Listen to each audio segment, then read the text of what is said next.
Dunia menyusut. Dunia yang belum dijelajahi di luar apa yang bisa dilihat mata manusia. Dunia mikroskopis benar-benar asing, menggali lebih jauh dari skala mikroskopis, dan mengeksplorasi potensi bekerja di tingkat nanoskopik, bekerja pada tingkat miliaran kali lebih kecil dari rata-rata. Ini adalah nanoteknologi. Nanoteknologi berarti teknologi apapun dalam skala nano yang memiliki aplikasi di dunia nyata. Nanoteknologi adalah ilmu tentang bangunan kecil dan maksudnya sangat-sangat kecil. Cukup sulit untuk membayangkan betapa kecilnya nanometer. Ujung pena lebarnya sekitar 1 juta nanometer, jadi tidak terlalu dekat. Selembar kertas tebalnya sekitar 75.000 nanometer, dan sehelai rambut manusia tebalnya sekitar 50.000 mm. Jika nanometer seukuran sepak bola, virus corona akan sebesar laki-laki dewasa, donat seukuran Selandia Baru, dan seekor ayam seukuran bumi. Bahkan dalam skala perbandingan, setiap orang di planet ini akan masuk ke dalam satu mobil Hot Wheels. Nano super kecil. Kita berbicara tentang subatomik, jadi itulah seberapa besar atau lebih kecil nanometer itu. Mengapa melihat hal-hal yang sangat kecil?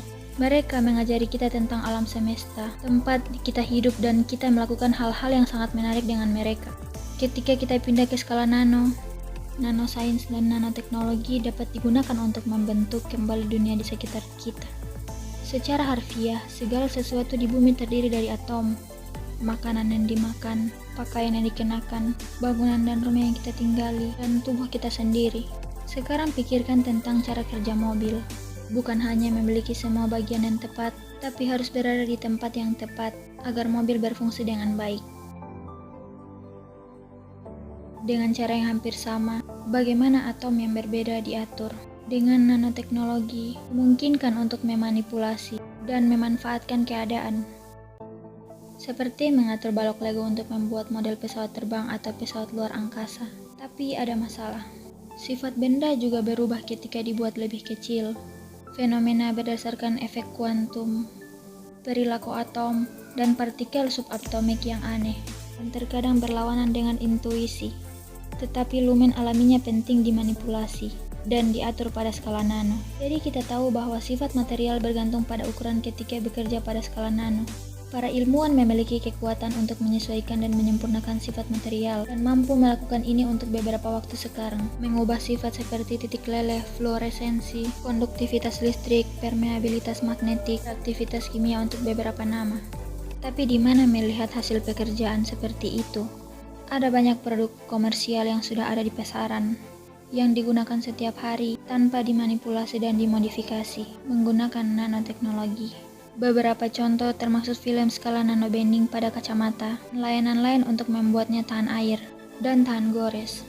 Mobil, truk, pesawat terbang, kapal, dan pesawat ruang angkasa dapat dibuat dari bahan yang semakin ringan dengan mengecilkan ukuran chip komputer, yang membantu memperbesar kapasitas memori, membuat ponsel pintar, seperti generator nano untuk mengisi daya ponsel, pengiriman dan pelepasan obat ke lokasi yang tepat di dalam tubuh, dan membuat perawatan lebih efektif. Mari kita selidiki beberapa di antaranya secara lebih rinci. Nanoteknologi sangat penting dalam komputasi dan elektronik tingkat lanjut, yang mengarah ke sistem dan produk yang lebih cepat, lebih kecil, lebih pintar, dan lebih portable. Sekarang normal untuk membawa laptop dengan satu tangan, sementara 40 tahun yang lalu komputer jauh lebih lambat. Melalui miniaturisasi dunia prosesor mikro, misalnya transistor, saklar yang memungkinkan semua komputasi modern. Dari kira-kira berukuran 250 nanometer pada tahun 2000, menjadi hanya 1 nanometer pada tahun 2016. Revolusi dalam ukuran transistor akan segera memungkinkan memori untuk seluruh komputer disimpan dalam satu chip apapun. Sistem yang semakin cepat menggunakan sambungan terowongan magnetik skala nano yang dengan dapat cepat dan efektif menyimpan data selama sistem dimatikan. Menggunakan RAM magnetik atau memori akses acak, komputer akan segera dapat melakukan booting hampir secara instan, fleksibel, dapat ditekuk, dapat dilipat, dan dapat diregangkan. Menggunakan membran nano semikonduktor, struktur kristal mono dengan ketebalan kurang dari beberapa ratus nanometer. Istilah normal, Mereka sangat kecil dan sangat bengkok, sangat berguna untuk aplikasi dan smartphone dan teknologi semacam smartwatch. Nanoteknologi adalah jawaban pasti untuk dunia digital, fokus untuk menjadi lebih kecil dan lebih efisien, tetapi dapat membantu membersihkan beberapa masalah dan lebih mendesak. Banyak aplikasi untuk mendeteksi dan membersihkan kontaminan lingkungan. Nanoteknologi dapat membantu terhadap perlindungan lingkungan, iklim dan mengurangi gas rumah kaca dan limbah berbahaya, hingga pembuatan bahan insulasi yang meningkatkan efisiensi kertas sehingga dapat menyerap 20 kali beratnya sendiri. Nanoteknologi benar-benar memiliki potensi untuk melakukan hal-hal besar bagi konservasi planet kita dan umat manusia. Ketersediaan air minum bersih yang segar merupakan masalah yang semakin mendesak.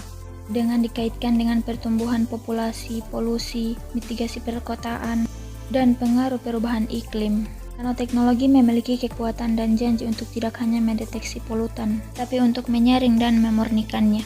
Interaksi magnetik antara bintik debu yang sangat kecil dapat menghilangkan arsenik. Demikian pula pengembangan nanopartikel yang dapat memurnikan polutan air. Untuk perawatan juga sangat menjanjikan. Pada dasarnya, mendapatkan air bersih adalah masalah besar, dan nanoteknologi dapat membantu menyelesaikannya. Sebenarnya, mengukur dan mengonfirmasi efek suatu produk terhadap lingkungan baik positif maupun negatif dicapai dengan memeriksa seluruh siklus hidup produksi bahan baku hingga pembuangan di akhir siklus hidupnya. Ada kekhawatiran yang tulus bahwa nanoteknologi akan lebih meningkatkan energi dan biaya lingkungan, mengingat bahwa produksi bahan nano itu sendiri membutuhkan jumlah besar energi, air, dan bahan kimia yang bermasalah terhadap lingkungan, seperti pelarut. Kita harus menggunakan hal-hal yang ramah lingkungan. Para ilmuwan berada di ambang batas baru setiap saat. Nanoteknologi adalah tindakan eksplorasi. Kami masih dalam tahap awal. Untuk tujuan yang sebenarnya, ide mesin melawan penyakit subatomik telah dalam fiksi ilmiah selama beberapa dekade. Jadi ide ini tidak benar-benar baru, tetapi mari kita telusuri bagaimana fiksi ilmiah bertemu fakta dan tantangan. Nanoteknologi sudah banyak dimasukkan ke dalam peralatan medis.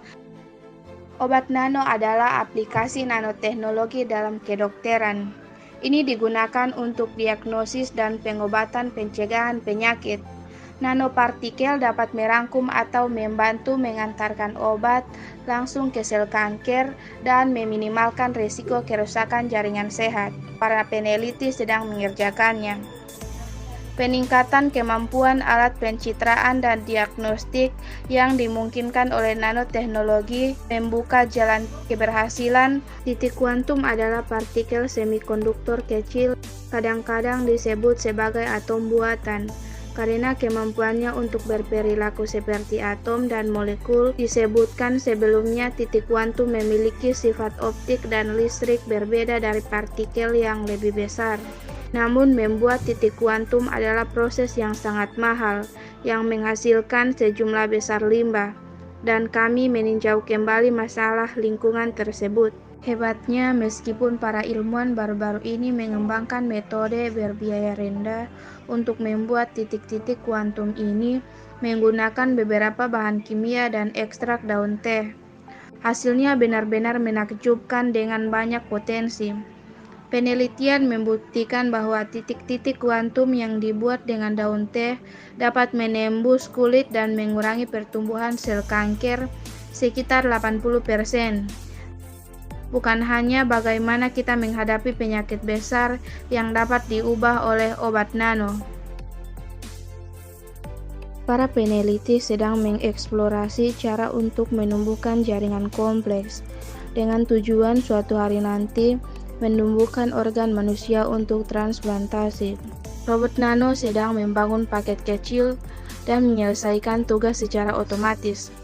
Mereka memiliki kemampuan untuk merasakan respon, mendeteksi teman atau musuh di dalam tubuh, dan mengirimkan muatan dan kargo. Mengapa kita membutuhkan mereka? Mesin nano diagnostik memungkinkan dokter untuk memantau kimia internal organ tubuh, memberikan akses langsung ke area penyakit.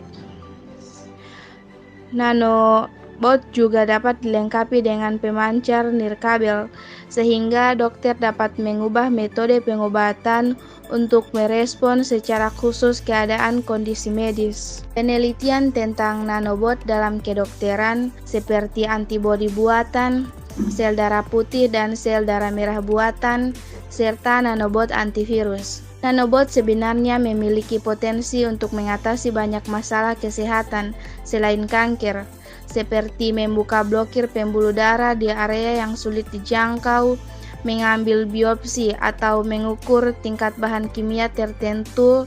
Di bidang kedokteran, robotika memang memegang janji besar untuk memajukan kemajuan medis.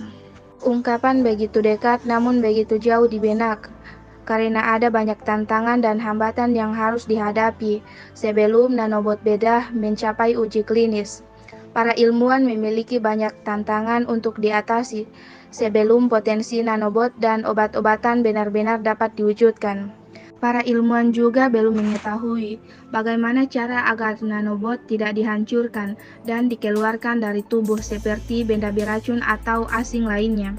Jadi sementara nanobot memegang kunci solusi yang jauh lebih tidak beracun untuk mengobati kanker. Tantangan dalam mendapatkan solusi ke tahap selanjutnya menjadi pengobatan yang layak masih sedikit di masa depan. Saya tidak berpikir kita terlalu jauh.